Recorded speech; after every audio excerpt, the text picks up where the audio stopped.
Hello everyone. So here you can see a common problem which comes in the very competitive exams like CSIR, GATE, NET and all, right? So this is a very common type problem. Like here you can see that it's a problem based on Hall effect, right? So we all know Hall effect, right?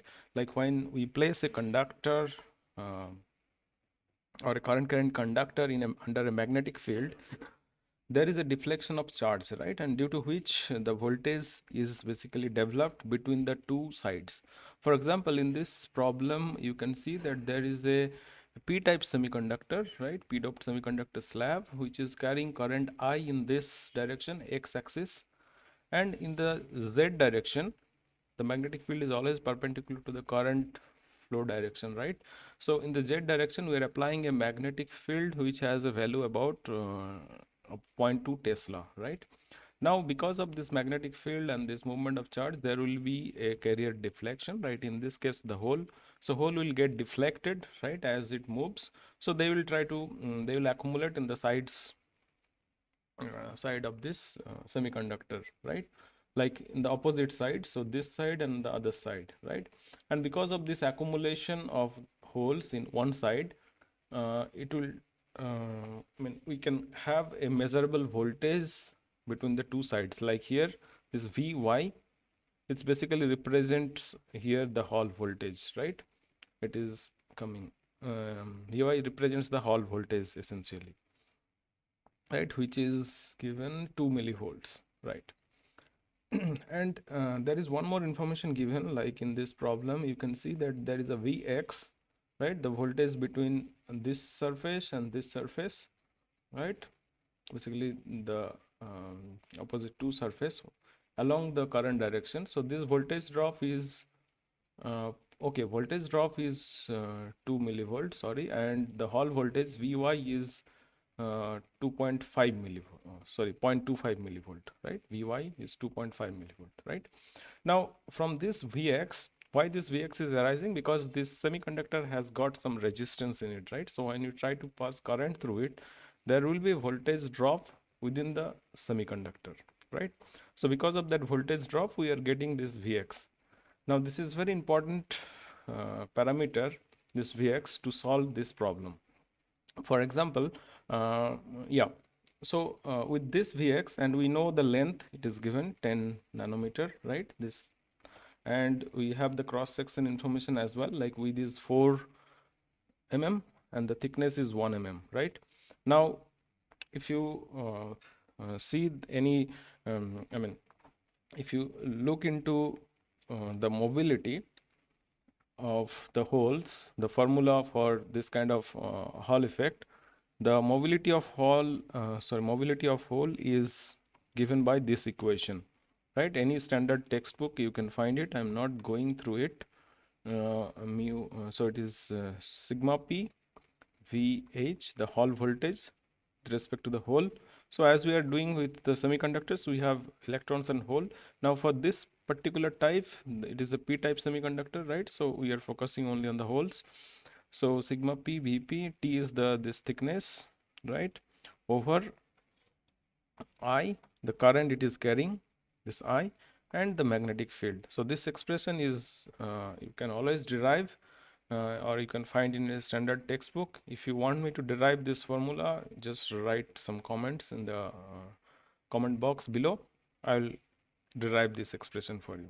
Okay, but for time being, let's consider this is the formula for this kind of semiconductor to calculate the mobility. So I'll just write it off. So mu p is all conventional notations, right? Mu p is uh, mobility of hole, right? Sigma p is the conductivity of hole. VHP is the Hall voltage, right? Hall voltage. T is the thickness.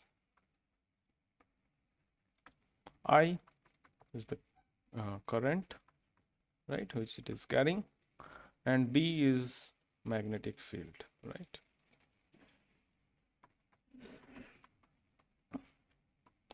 magnetic field. Now you can see easily that in this expression we have VHP information, which is this one, Vy, it's 0.25 millivolt, we have it. We have the thickness information, 1 mm. We have the current information, it is given 100 milliamps. We have the magnetic field also 0.2 Tesla, right? Only we don't have this sigma P. So sigma P we have to calculate, and we have given some information related to it, this Vx, right? This voltage drop. So from this voltage drop, we can calculate what is the resistance. From the resistance, we can calculate resistivity because all the physical dimensions are given. And from resistivity, you can just simply reciprocal and calculate conductivity, right? Very simple. So let's do it. Okay, so simple Ohm's law, V equals to IR. So resistance will be V by I, right? And in this x-axis we are calculating now. So in the x-axis the voltage drop Vx is given, right? It is 2 millivolt. So we'll simply put it off here, 2 millivolt over the current. Current is flowing 100 milliamps, right? So we'll just put 100 milliamps.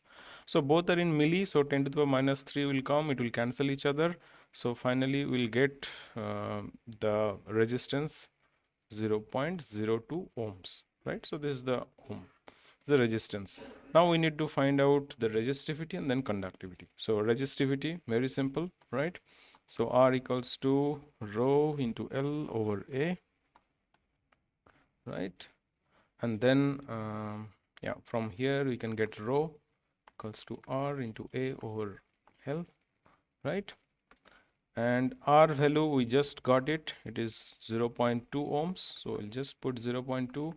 And the area, so area of this cross section, it is 4 mm by 1 mm, right?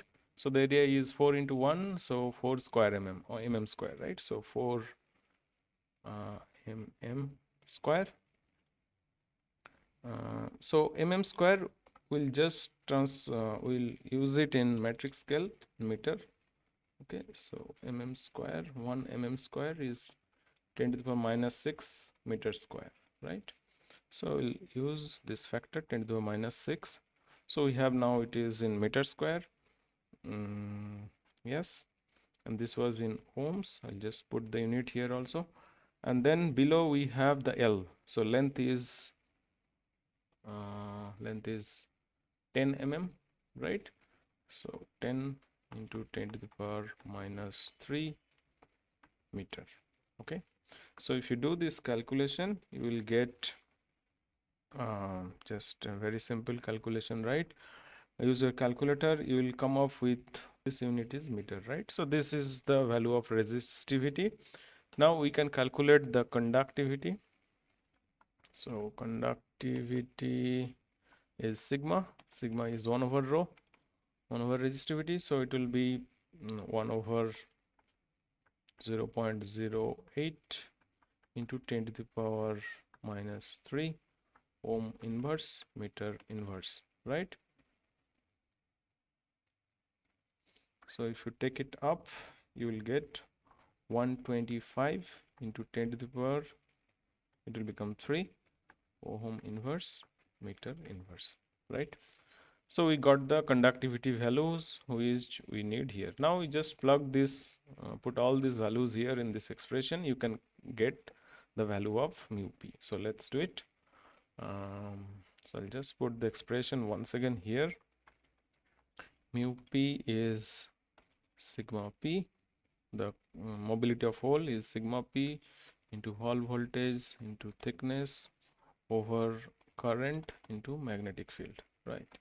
So sigma p we just calculated, it is 125 into 10 to the power 3, right? And then VHP, the hall voltage is given, this is nothing, Vy, right?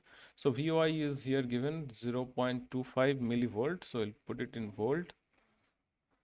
Okay, so it will be 0.25 into 10 to the power 3, sorry, minus 3, it is in millivolt, right? So VHP is over, and T, thickness is given, it is 1 mm, right? So it is 10 to the power minus 3 meter. Y current, So current is also given, it is 100 milliamps, so 100 into 10 to the power minus 3 amperes, and magnetic field is given in Tesla, 0.2, right? So with this, if you put all the units and do the dimension calculation, it will come as meter square, volt inverse, second inverse in this dimension. And if you do all this math, it's a very easy math, right? So 0.3, this can cancel, this can cancel, right? So you are getting 125 into 0.25 by 125 into 0.25 over, so this two multiplication, 100 into 0.2 will get 20, right? And this will give the value of 1.5625, but only two decimal if you take, so 1.56 is the answer, right? And of course the unit you have to put meter square per volt per second, meter square per volt per second, right? So finally mu p is 1.56. Yes, so that's the solution of this problem. Thank you.